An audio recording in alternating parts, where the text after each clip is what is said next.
সালাম আলাইকুম। আমরা আজকে যেই এরিয়াটা আসছি এই এরিয়াটা হচ্ছে বাংলাদেশের একটা প্রসিদ্ধ এরিয়া, ফরিদপুর সদরপুর থানা। আমরা যে বাড়িটায় অবস্থান করছি আমাদের পিছনে একটি গরুর খামার আছে, পাশে একটি পুকুর আছে, আরো বেশ কিছু জায়গা আছে যেখানে ঘাস চাষ হচ্ছে।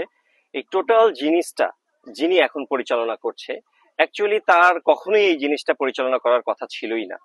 হয়তো তার কথা ছিল বড় বড় ইন্ডাস্ট্রি, কোনো অ্যাগ্রো ফার্মের একজন দক্ষ ডিরেক্টর হওয়া, জিএম হওয়া, এই ধরনের একটা স্বপ্ন ছিল তার, কিংবা গভর্নমেন্টের কোনো বড় অফিসার হওয়া। এই ধরনের স্বপ্ন থেকে আজকে তাকে খুব ছোট করে আবার শুরু করতে হচ্ছে। এই ছোট করে শুরু করার পিছনে আজকে সবচেয়ে বড় যেটা কারণ, সেটা হচ্ছে আমাদের মুক্ত স্বাধীনতা।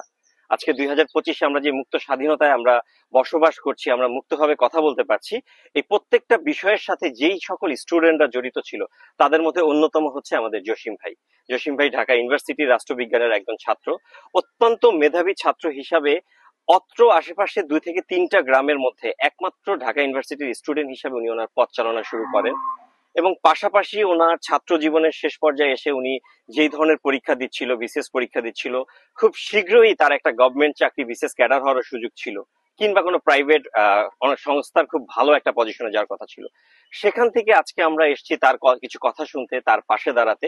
আজকে সিএনএস বাংলা ফাউন্ডেশনের টোটাল পরিচালনায় অন্যান্য আরো কিছু আমাদের ফাউন্ডেশন আছে, কিছু সংস্থা আছে, কিছু গ্রুপ আছে যারা আমাদেরকে হেল্প করছে। এর মধ্যে উল্লেখযোগ্য যেই সংস্থাগুলো আছে: ফোরাম 86, বুয়েট 87, আমরা 92, Eco, care and shine Foundation, আর বরাবর আমরা সিএনএস বাংলা ফাউন্ডেশন তো আছি।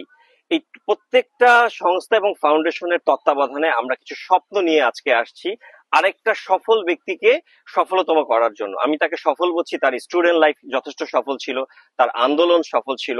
জুলাই আন্দোলনে ইনি কতটা আহত হয়েছিল, এই প্রত্যেকটা জিনিস আমরা আজকে শুনবো। তার ব্যক্তিগত ইচ্ছা কি, এখন তার ভবিষ্যতে সে কোন দিকে নিজেকে তুলে ধরতে চাচ্ছে, এবং এই তার ভবিষ্যতের পাশে আমরা সিএনএস বাংলা ফাউন্ডেশন সহ অন্যান্য সংস্থাগুলো তার পাশে কিভাবে আমরা দাঁড়াতে পারি, এই টোটাল গল্পটাই আজকে আমরা তার কাছ থেকে শুনবো।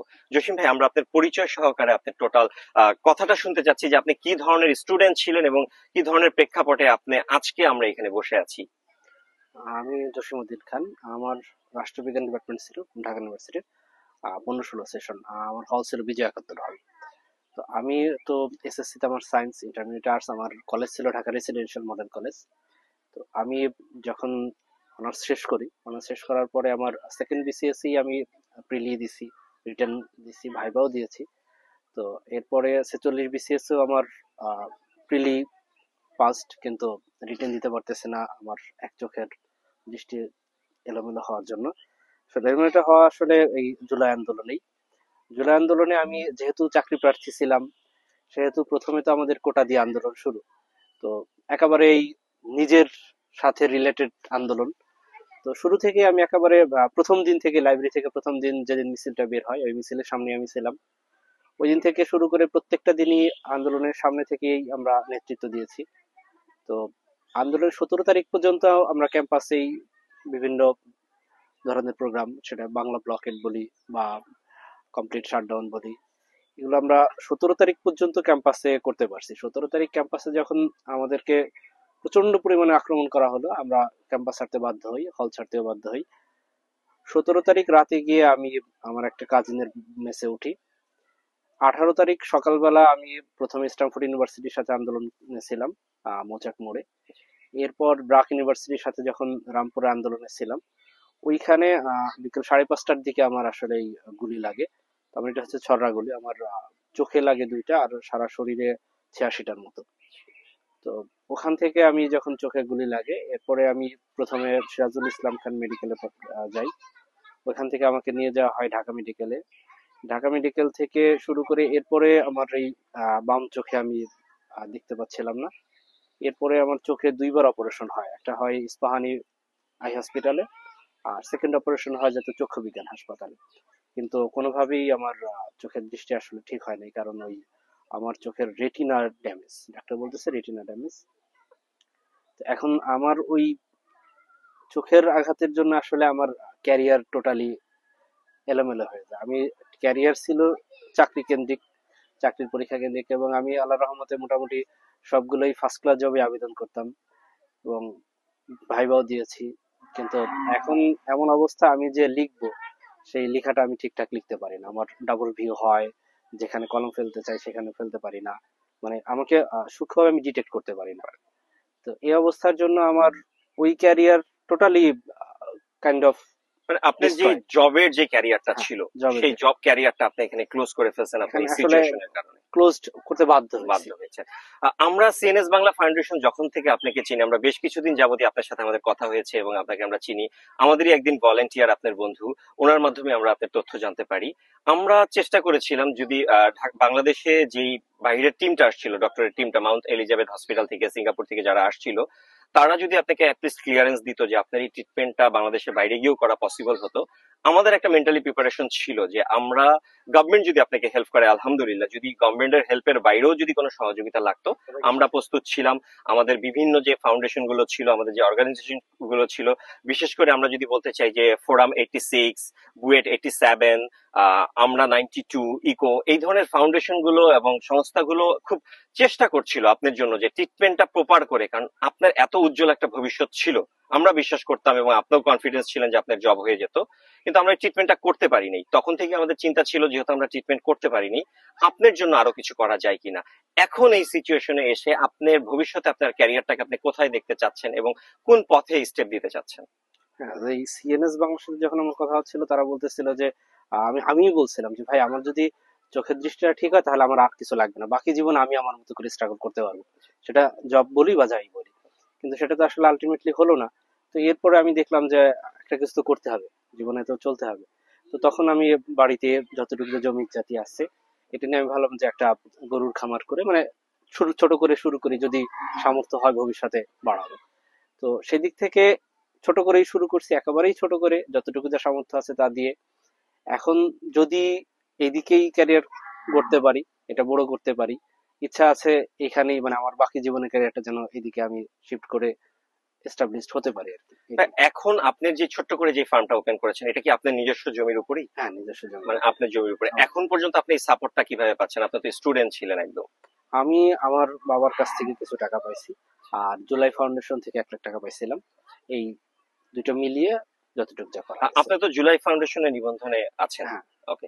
জুলাই ফাউন্ডেশন থেকে কিছু হেল্প ছাড়া, এছাড়া কি আরো কোনো সংস্থা বা ফাউন্ডেশন আপনাকে সহযোগিতা করতে না, পেরেছে? আর বলতে আসুন্না থেকে আমাকে 20,000 টাকা দিয়েছিলেন, তাছাড়া কোনো ফাউন্ডেশনের যোগাযোগ আচ্ছা, করেনি। আজকে আমরা সিএনএস বাংলার যে টোটাল টিমটা, আমরা ঢাকা থেকে হেড অফিস থেকে এসেছি। আমাদের উদ্দেশ্য হচ্ছে আপনার পারিপার্শ্বিক ভিউটা আমাদের দেখা, আপনার সেই অ্যাকোমোডেশন আছে কিনা, যে আমরা যদি আপনার পাশে দাঁড়াই, অবশ্যই আমরা চেষ্টা করবো আপনার পাশে আরেকটু ভালোভাবে দাঁড়াতে।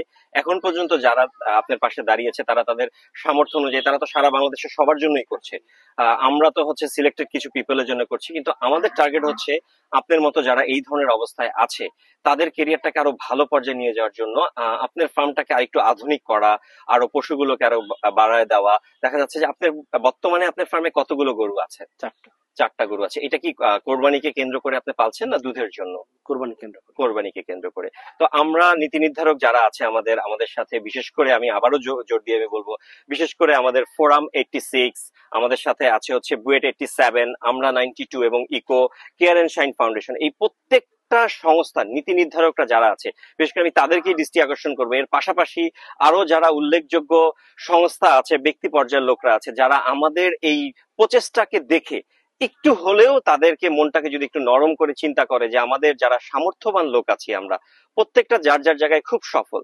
আজকে যদি আমরা 10 জন থেকে 100 জন সামর্থ্যবান লোক আমরা জসিম ভাইয়ের পাশে একটু করেও দাঁড়াতে পারি, তার এই ছোট্ট একটা ফার্মকে আমরা বড় একটা ইন্ডাস্ট্রিতে রূপ দিতে পারবো, একটা ডেইরি ফার্ম করতে পারবো। একটা সময় উনি চাকরি জগতে যেভাবে ওনার দক্ষতাকে কাজে লাগিয়ে খুব ভালো একটা ক্যারিয়ার করতে পারতো, আমরা এখন আশা করছি উনি ফিজিক্যালি, ওনার চোখটা খুব বেশি ড্যামেজ হয়েছে যার জন্য ওনার মুভমেন্ট করতে কষ্ট হচ্ছে, বাট ওনার মেধা কোনো অংশেই কমেনি। আমরা ওনার বাড়ি থেকে আমরা এই ফার্ম পর্যন্ত আমরা যতটুকু পথ এসেছি, তার সাথে কথা বলতে বলতে আসলাম কোন পথে কি আছে এবং এই ফার্মটাকে নিয়ে উনি কোন জায়গায় চিন্তা করছে, কতটা বড় করতে চাচ্ছে। এই স্বপ্নটাকে যদি বাস্তবায়ন করতে পারি, এটাই আমাদের মুক্ত স্বাধীনতা।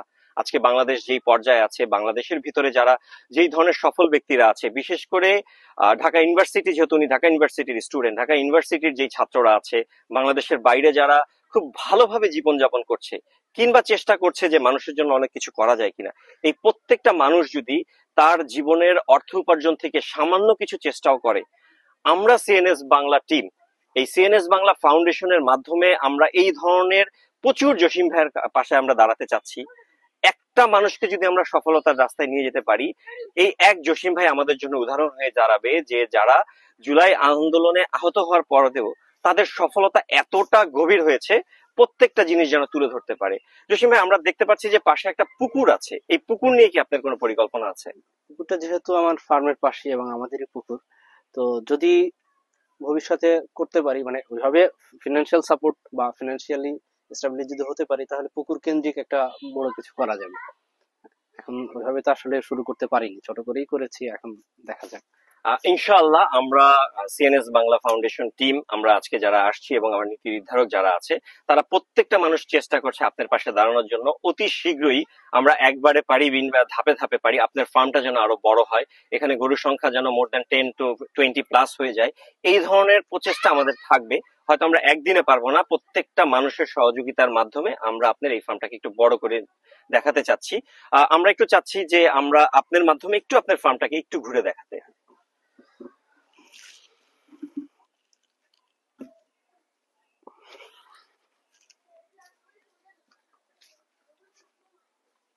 এই ফার্মটা কি আমরা জুলাইয়ের পরেই আপনি স্টার্ট করেছেন? জুলাইয়ের পরে, এটা আমি ডিসেম্বরে শুরু করছি। 2024 ডিসেম্বরে? ডিসেম্বরে, হ্যাঁ। 2024 ডিসেম্বরে। এই মুহূর্তে 4টা গরু আছে এখানে। হ্যাঁ। এগুলো লালন পালনের ক্ষেত্রে আপনাকে হেল্প করছে কি এই মুহূর্তে, যেহেতু আপনি ফিজিক্যালি এই মুহূর্তে ফুল ফিট? বাবা এবং আমার ভাই। আপনার বাবা এবং আপনার ভাই হেল্প করছে, আচ্ছা আচ্ছা, মাশাআল্লাহ। তো আমরা এখনো দেখছি যে এই ফার্মটার মধ্যে একটা কোনায় অল্প কিছু পশু আছে এবং প্রচুর পজিশন খালি আছে। জসিম ভাই, আমরা যদি একটু চেষ্টা করি এবং আপনার আহ্বান যদি সবাই শোনে, ইনশাআল্লাহ এই পজিশনটাও খালি থাকবে না, এই পজিশন গুলোতে অতি শীঘ্রই আরো বেশ কিছু গরু চলে আসবে। আপনি বলেন যে এই ফার্মটা নিয়ে এখন আপনার মূল স্বপ্নটা আমরা আপনার জন্য কিভাবে আমরা হেল্প? আমার ইচ্ছা যে আসলে এইটাকে, যেহেতু আমার ক্যারিয়ার এই দিকেই ফোকাসড এখন, তো আমার চিন্তা যে এটা যদি আরো বাড়াইতে পারি বা গরুর সংখ্যা যদি বাড়াইতে পারি, সেক্ষেত্রে মানে যে প্রফিট বা যে টাকাটা আসবে সেটা মানে অ্যাজ এ ক্যারিয়ার হিসেবে নেওয়া যায়। আসলে 4টা গরু দিয়ে তো ক্যারিয়ার হয় না। এখন দেখা যাক ভবিষ্যৎ কি হয়। ইনশাআল্লাহ আমরা আপনার স্মৃতির যেই কষ্টগুলো ছিল এগুলো আমরা জানতে পারলাম, আপনার স্বপ্নগুলো জানতে পারলাম। আমরা সিএনএস বাংলা ফাউন্ডেশন, আমাদের টোটাল টিম আজকে আমরা এখানে এসেছি, আমরা ওয়ান কাইন্ড অফ ভেরিফাই করতে এসেছি যে এই ফার্মটা কতটুকু অবস্থানে আছে এবং এই ফার্মটাকে আমরা কোথায় নিয়ে যেতে পারি। সবকিছু বিবেচনা করে পরিশেষে আমরা এটাই জানতে পারছি যে আমরা যদি সবাই একটু চেষ্টা করি, এই ধরনের অসংখ্য জসিম ভাইয়ের পাশে আমরা দাঁড়াতে পারবো। প্রত্যেকটা ব্যক্তিকে আমরা বড় থেকে খুব বড় ভাবে একটা সফল ব্যক্তিত্বের জায়গায় নিতে পারবো।